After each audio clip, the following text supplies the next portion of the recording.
ઉદય ન્યૂઝમાં આપ સૌનું સ્વાગત છે। દાહોદ જિલ્લાના કાંટુ ગામમાં આવેલ પૌરાણિક ગુપ્તેશ્વર મહાદેવ મંદિર જવા માટે માર્ગ અને લાઇટની સુવિધા કરી પર્યટન સ્થળ બનાવવાની માંગ સાથે વિશ્વ હિન્દુ પરિષદ દાહોદ જિલ્લા દ્વારા જિલ્લા કલેક્ટરને આવેદનપત્ર પાઠવવામાં આવ્યું। દાહોદ જિલ્લાના ધાનપુર તાલુકાના જેસાવાડા ગામ નજીક ધાનપુર રોડ ઉપર આવેલ બિલિયા અને કાંટુ આ બંને ગામની વચ્ચે ડુંગરિયાળ જંગલ વિસ્તારમાં 2 થી 3 કિલોમીટર જંગલના મધ્ય વિસ્તારમાં હડફ નદીના વેડની વચ્ચે પ્રકૃતિના ખોળામાં પથ્થરોની હારમાળાઓની વચ્ચે અતિ પૌરાણિક આશરે 4 થી 5,000 વર્ષ પૂર્વે મહાભારત કાળના સમયનું પ્રાચીન શિવલિંગ આવેલું છે અને ત્યાં જે તે સમયના હિન્દુ ધર્મના અમુક ધાર્મિક સ્થાન અને મૂર્તિઓ અલગ અલગ જગ્યાએ સ્થાપિત છે।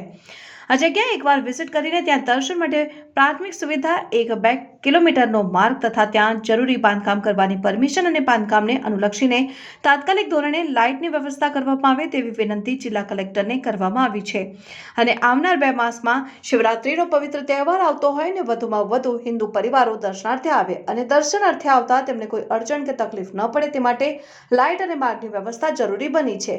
આ ધાર્મિક જગ્યાની મુલાકાત લઈને યોગ્ય વ્યવસ્થા કરવામાં આવે એવી વિનંતી કરવામાં આવી છે। રિપોર્ટર નાઝિયા પઠાણ, સિંધુ ઉદય ન્યૂઝ, દાહોદ। કાળના ત્યાં આગળ અવશેષો બી છે, જેવી રીતે દેહની ગંગા છે, ભીમકુંડ છે, 5 પાંડવોની ગુફા છે, વિષ્ણુ ભગવાનની મૂર્તિ ત્યાંથી નીકળેલી છે, એના ફોટો જોડ્યા છે।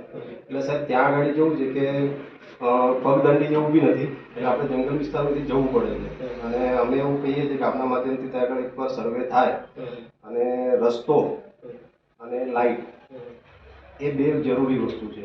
તો ત્યાં લોકો કયા ગામમાં આવે છે? આપણે કાંટુ ધાનપુરમાં આવે છે। ગ્રામ પંચાયત શું કરે છે? ગ્રામ પંચાયતની અંદર વાત કરી હતી આપણે।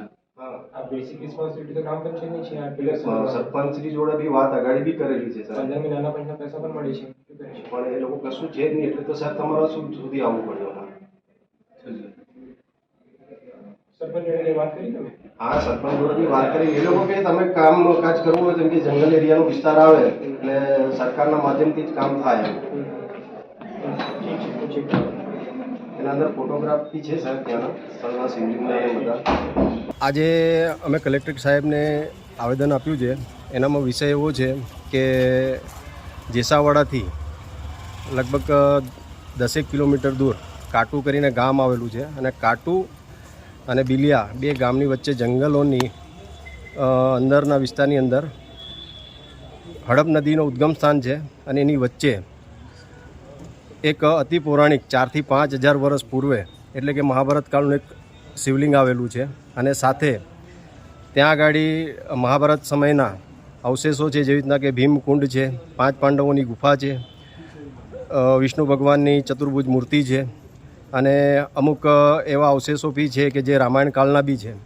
એટલે અમે કલેક્ટર સાહેબને એ જ વિનંતી કરી છે કે સાહેબ ત્યાં આગળ બને એટલી જલ્દી, કેમ કે આવનાર દિવસમાં શિવરાત્રિ આવે છે એટલે ત્યાં રસ્તો અને લાઇટની 2 પ્રાથમિક સુવિધાની જરૂર છે, જેથી કરી ત્યાં વધારામાં વધારે હિન્દુ લોકો દર્શનાર્થે જઈ શકે અને ત્યાં આગળ અતિ પૌરાણિક શિવલિંગ છે જેની પૂજન અર્ચન થાય અને એક પર્યટક સ્થળ તરીકે પણ એ થઈ શકે છે।